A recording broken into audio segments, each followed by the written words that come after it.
이야기라는 제목의 말씀을 가지고 함께 이야기 하나를 좀 나누기를 원합니다. 강도사님이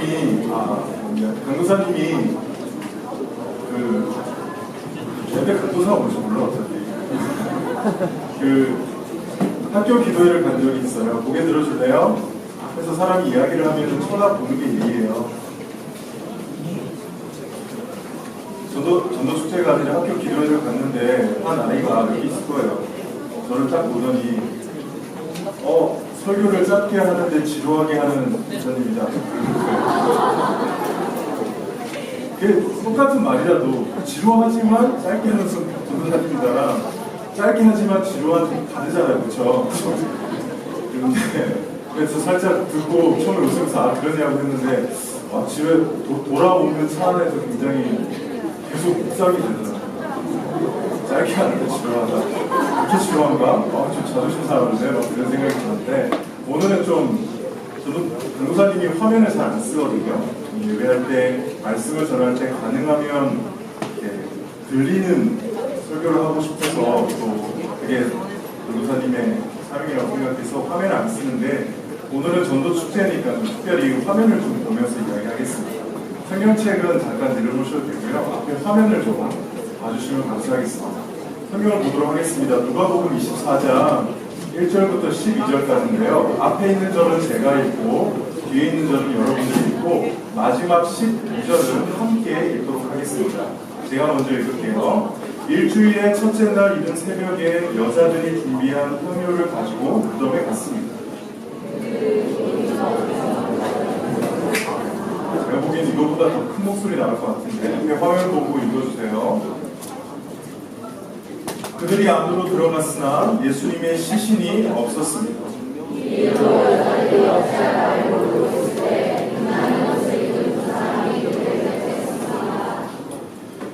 여자들이 두려워하면서 얼굴을 땅 아래로 숙였습니다. 그 사람들이 여자들에게 말했습니다.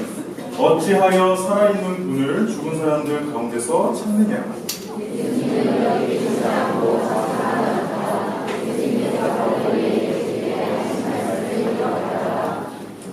인자가 죄인의 손에 넘기워 십자가에 못 박히고 3일 만에 살아날 것이라고 말씀하셨다.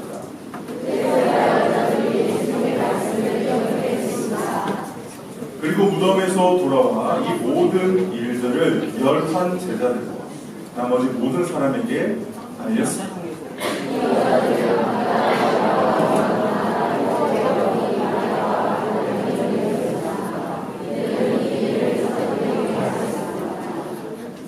하지만 그들은 이 말을 허튼 소리로 듣고 여자들의 말을 믿으려 하지 않았습니다. 다 함께 읽겠습니다.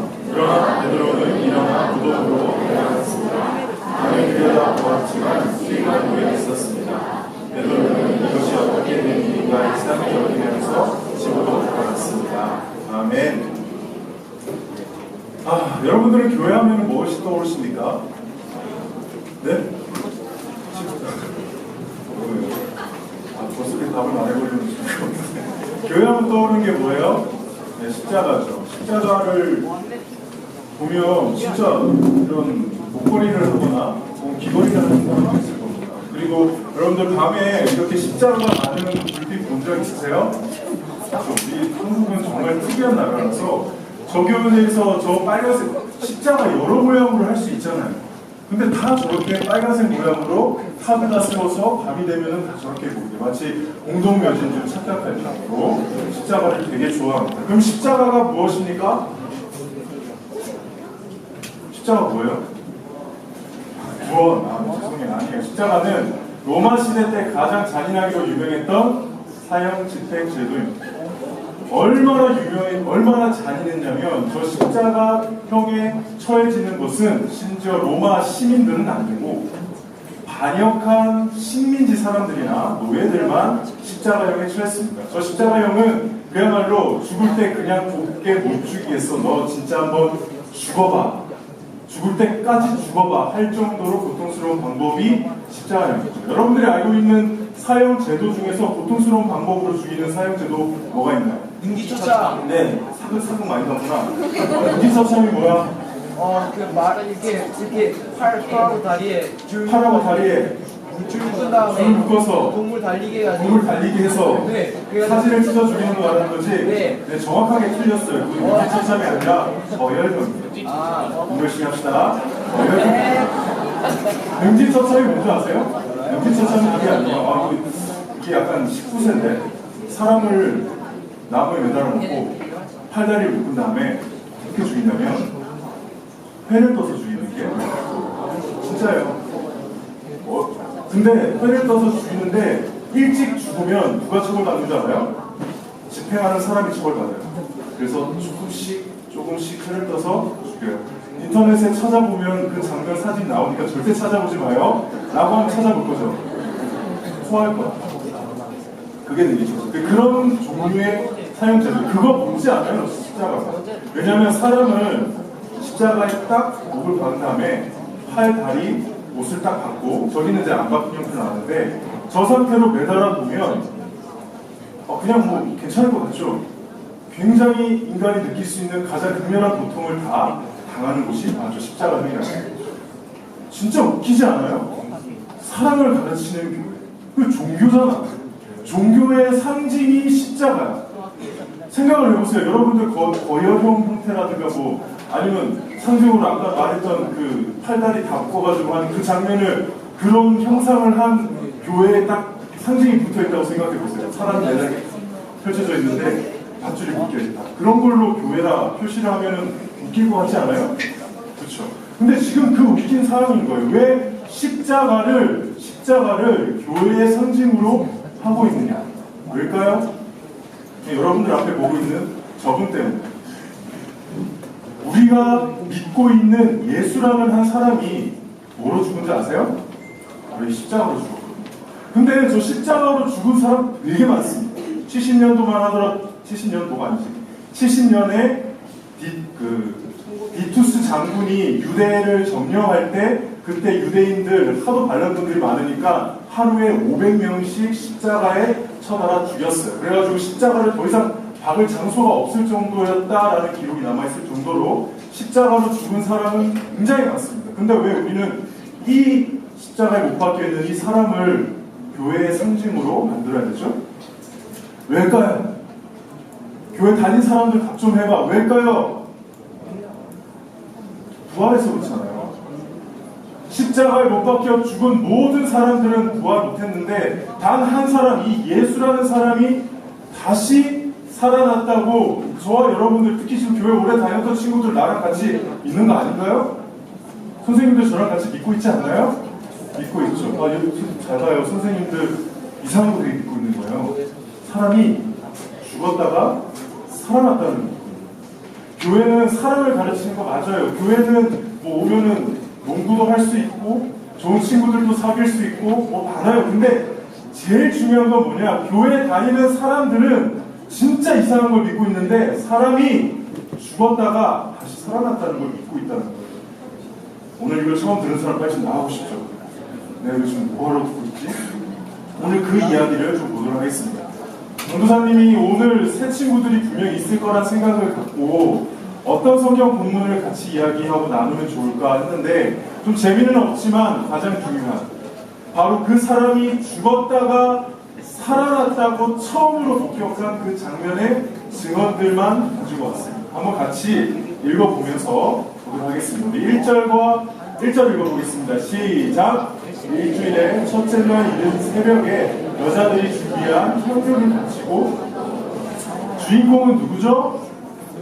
주인공이 누구죠? 여자들이에요. 여자들이 언제 갔죠? 이른 새벽에. 해가 떴을까요? 안 떴을까요? 안 떴을 거예요. 근데 어디를 갔다고? 이 1절을 묵상하면서 정말 이 세상에서 제일 무서운 존재는 여자들이 아닌가. 저기가 어디라고 봐요? 그렇지 않아요? 무덤에 갔다고. 왜 갔냐면 예수님이 십자가에 못 박혀 죽으신 다음에 장사 지낼 때 조금 급하게 지내셨던 거예요. 그래서 향료를 가지고 제대로 된 장례 절차를 마무리하기 위해서 아마 갔을 수도 있고 가서 기도하거나 애도하기 위해서 어쨌든 갈 수 있습니다. 그렇다 치더라도 이른날 새벽에 여자들이 무덤을 가는 거예요. 무서워요. 근데 그 무덤에 가니까 이전에 뭐라고 했죠? 돌이 무덤에서 물려져 있는 것을 보았습니다. 이해가 안 되죠? 우리가 생각하는 무덤하고 달라서 그래요.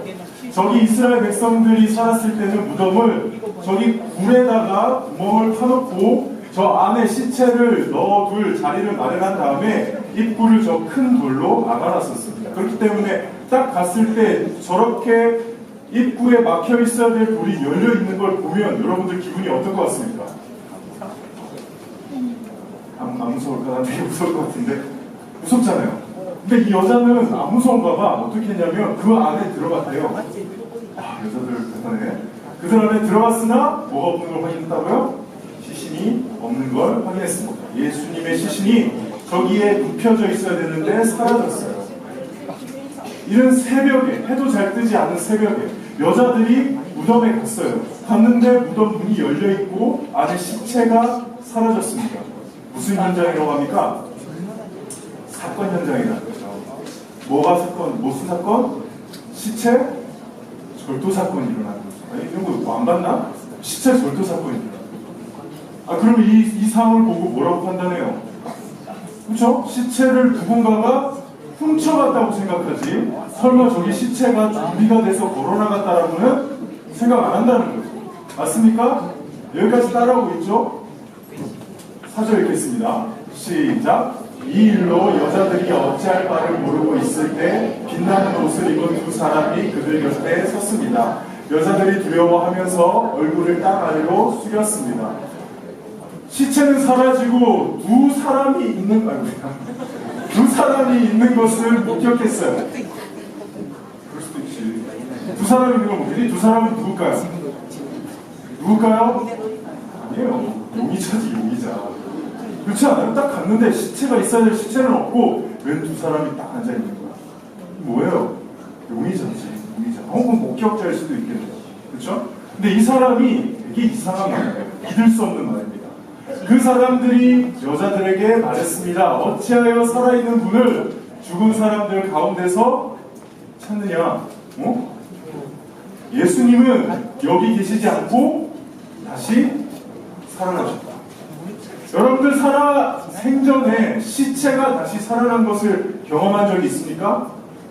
그 이야기를 들은 적 있나요?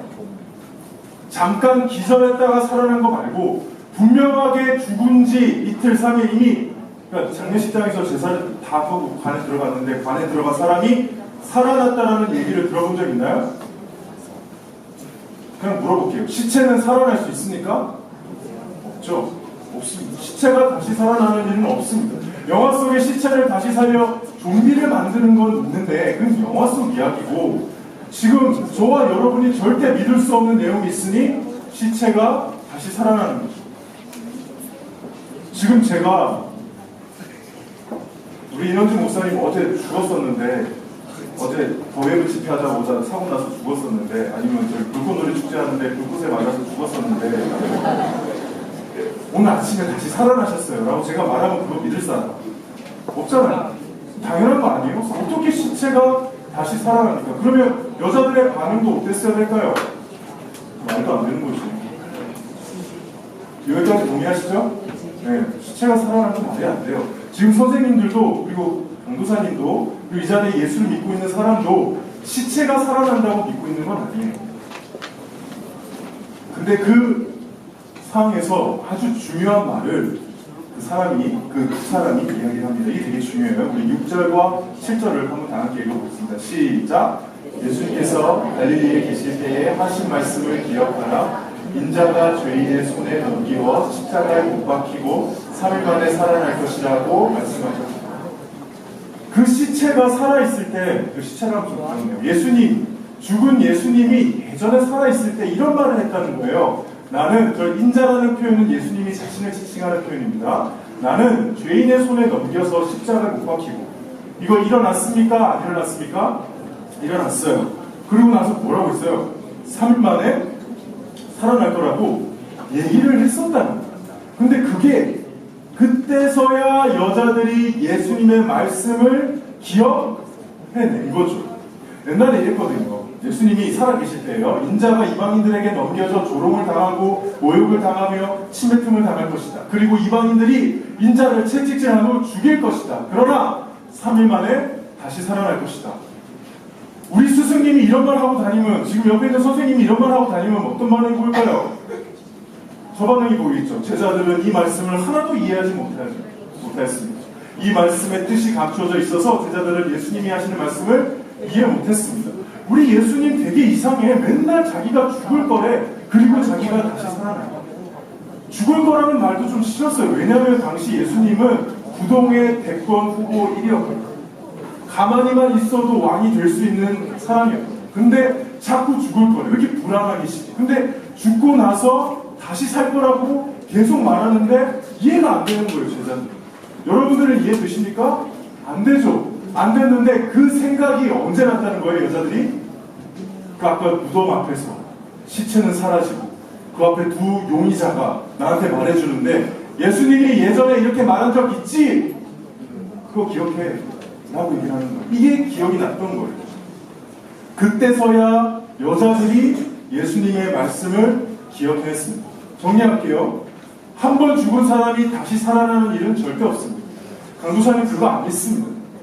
사람이 죽었는데 어떻게 살아납니까? 그런데 예수님은 자신이 하나님의 아들이라고 주장하셨거든요. 예수님은 자신이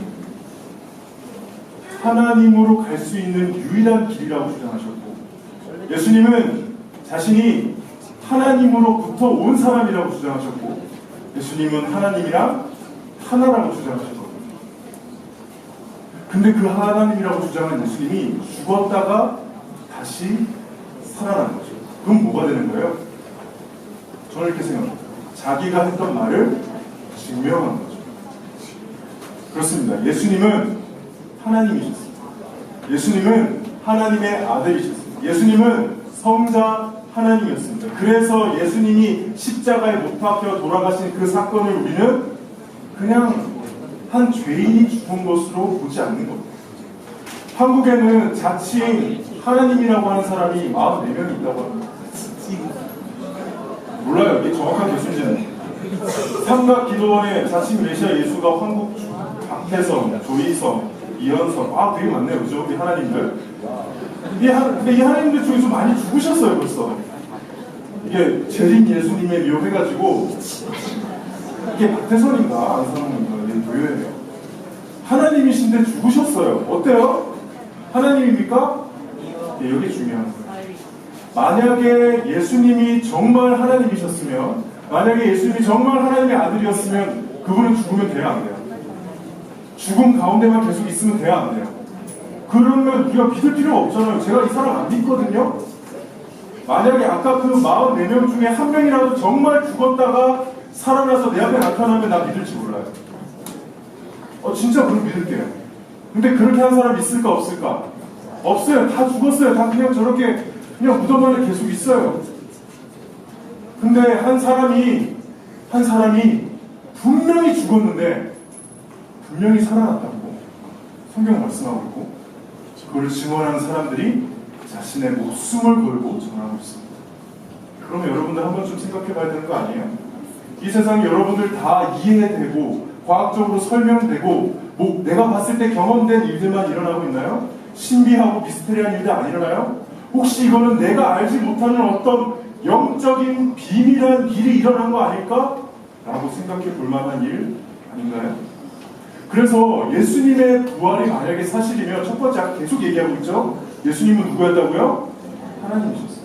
두 번째는 우리의 죽음의 문제를 해결할 수 있는 유일한 어떤 단서? 여러분들, 난 안 죽는다 손 들어봐요. 지금은 안 죽지만 한 번도 난 죽음을 생각해 본 적이 있다. 난 죽음을 좀 생각해 본 적이 있다. 나 언제 죽지? 죽을 때 어떻게 죽지? 어떤 모습으로 죽지? 생각해 본 적이 있는 사람. 그쵸? 이렇게 생각을 안 하는데 여러분들 우리 다 죽나요? 안 죽나요? 네, 죽어요. 참 재밌어요. 죽는데 아무도 죽음을 생각 안 해요. 여러분들이 어떤 남자와 어떤 여자와 결혼할지도 다 모르고 어떤 직업을 가질지도 모르는데 한 가지 분명한 건 죽거든요? 가장 확실한 죽음은 아무도 생각 안 하고 확실하지 않은 내 배우자, 여자친구, 남자친구, 직업, 학교 이런 것만 생각하면서 살고 있죠. 근데 만약에 정말 이 세상에 존재했던 한 명이 죽었다가 다시 살아나는 일을 우리에게 보여줬고 그게 진짜라면 그 사람은 우리의 죽음의 문제를 해결해 줄 수 있는 사람이 아닐까요? 변호사님은 그게 느껴졌어요. 이 영상 본 적 있죠? 인터넷에 돌아다니고 있는 세월호 안에서 찍은 영상입니다. 영상 아니에요, 사진이에요. 여기에 이 영상에 보면은 마지막에 사람들이 자기 죽을지 모르고 서로 장난치면서 찍고 있어요. 근데 거기 여자의 한 명이 자기는 죽을 것 같은가 봐. 그래서 울면서 엄마 미안해, 아빠 미안해 그래요. 그때 옆에 친구들이 뭔 개소리야, 살 건데 이렇게 얘기를 해요. 근데 저기 안에 있는 사람들 다 살았나요? 근데 저기 있는 사람들의 모습이 우리의 모습 아닙니까?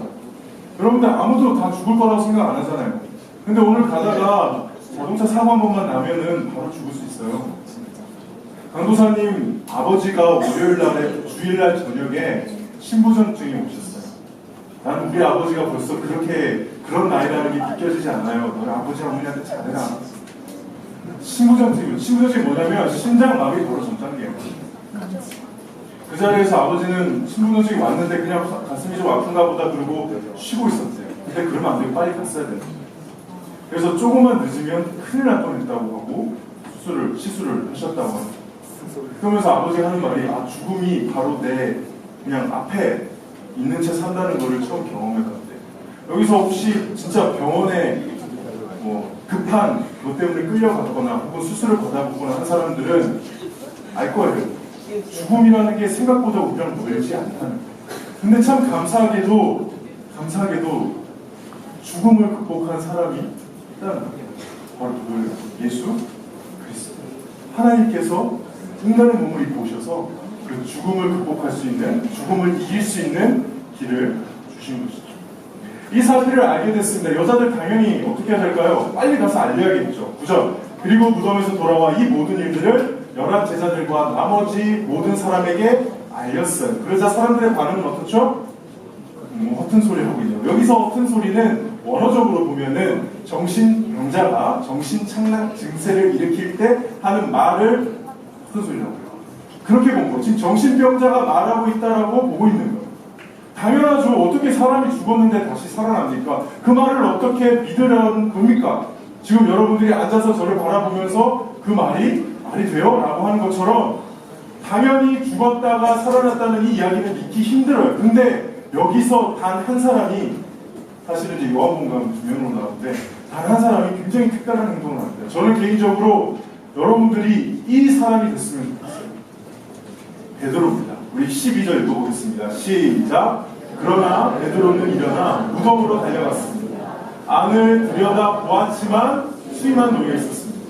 베드로는 이것이 어떻게 된 일인가 이상히 여기면서 집으로 돌아갔습니다. 자, 베드로가 여자의 말을 믿었을까요? 안 믿었을까요?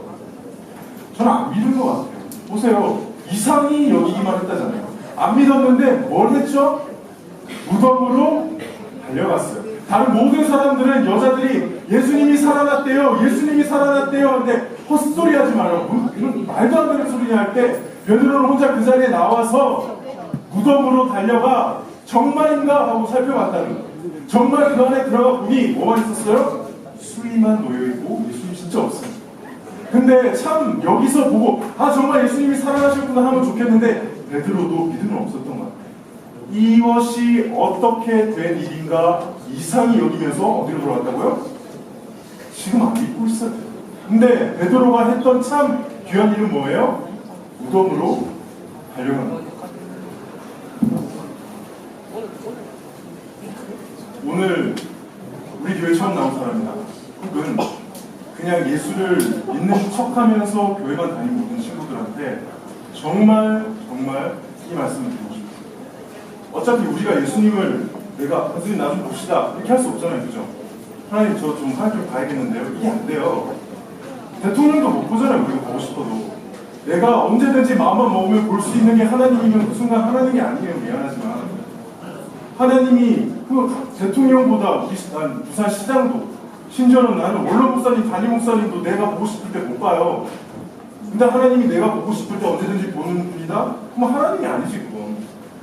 언제 볼 수 있냐면 그분이 나한테 이미 오셔야 되거든요. 그래서 사실 베드로가 저 때는 모르다가 언제 믿게 되냐면 예수님이 베드로를 찾아오셨을 때 믿게 돼요. 근데 제가 여러분들에게 좀 권하고 싶고 꼭 도전 주고 싶은 거는 저 베드로처럼 무덤을 찾아왔으면 좋겠어요. 정말 이 일이 어떻게 된 일인가 알아보기 위해서 무덤으로 왔으면 좋겠어요. 물론 지금 이스라엘에 거기 가서 팔레스타인 지역 가서 예수님 무덤을 가란 말이 아니라 여러분에게 있어서 무덤은 이 교회가 될 수 있습니다. 여러분에게서 무덤은 지금 옆에 앉아있는 이 교회 데리고 나온 친구일 수 있습니다. 여러분에게 있어서 무덤은 옆에 있는 선생님일 수 있고 여러분에게서 무덤은 강도사님이나 목사님이 해주는 설교일 수도 있습니다. 직접 나와서 제발 생각 없이 교회에 앉아있지 말고 정말 예수님이 부활하셨는가, 정말 예수님이라는 존재가 하나님의 아들이었는가 생각해보고 고민해보고 찾아보고 연구해봐서 정말 아니면 그냥 교회 다니지 마세요. 사기잖아. 아니면 그게 거짓말이면. 그렇지 않나요? 하나님이 어디 있어? 예수님이 어디 있어? 근데 찾아봤는데 연구했는데 정말 하나님이 있어. 정말 하나님 만났어. 그럼 여러분들 인생 달라져요. 그리고 그게 진짜 예수를 믿는 거죠. 교회 다니면서 이거 안 하고 찾지 않고 그냥 앉아있는 사람들 많아요. 무덤으로 가시기를 바랍니다. 무덤을 찾으시기를 주님의 이름으로 축복합니다. 그렇게 찾게 되면은 반드시 장담하는데 이 메시지를 받게 됩니다. 다 함께 읽어볼까요? 시작. 이와 같이 하나님께서는 세상을 사랑하여 생명을 주셨다. 이는 누구든지 그의 아들을 믿는 사람은 멸망하지 않고 영생을 얻게 하려 하십니다. 하나님께서는 세상을 심판하시기 위해 그의 아들을 세상에 보내신 것이 아니라 자기 아들을 통하여 세상을 구원하시기 위해 아들을 보내신 것이다. 하나님의 아들을 믿는 사람은 유죄 판결을 받지 않는다. 그러나 그를 믿지 않는 사람은 이미 유죄 판결을 받은 것이다. 이것은 사람이 하나님의 독생자의 이름을 믿지 않았기 때문입니다. 하나님께서 세상을, 하나님께서 저와 여러분을 사랑하셔서 독생자 예수 그리스도를 보내주셨습니다. 그분 통해서만 나의 죄가 용서가 되고, 그분 통해서만 나와 하나님과의 관계가 회복이 되고, 그분 통해서만 하나님을 만날 수 있고, 그분 통해서만 우리는 죽음의 문제, 죄의 문제를 극복하고 영생을 누릴 수가 있습니다. 진짜 하나님 만나시기를 주님의 이름으로 축복합니다. 기도하면서 할까요?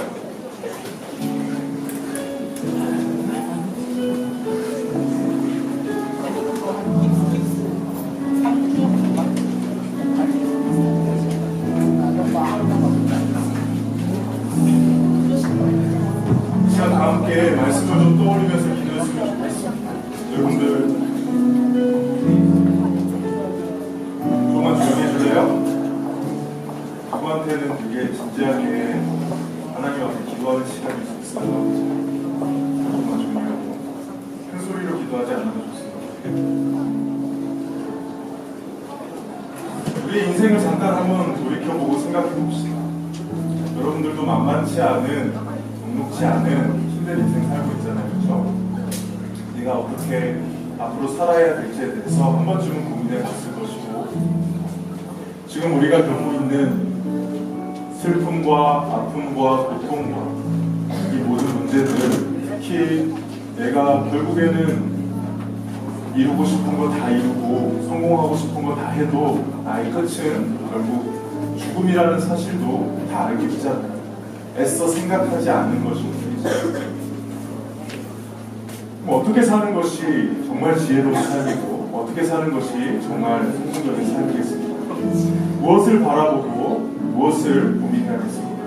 저는 여러분들에게 영원의 것을 바라보시기를 주님의 이름으로 축복합니다. 지금 정말 기도할 때에 진지하게 하나님 정말 살아계시다면은 제가 이제 무덤으로 갈 테니까, 제가 이제 무덤에 가서 정말 이 일이 사실인가 알아보고 찾아볼 테니까, 성경을 읽고 기도하며 정말 예수님이 하나님의 아들이었는가? 그분이 정말 죽었다가 살아났는가? 그리고 그 죽음과 부활이 나의 죄 문제를 해결하는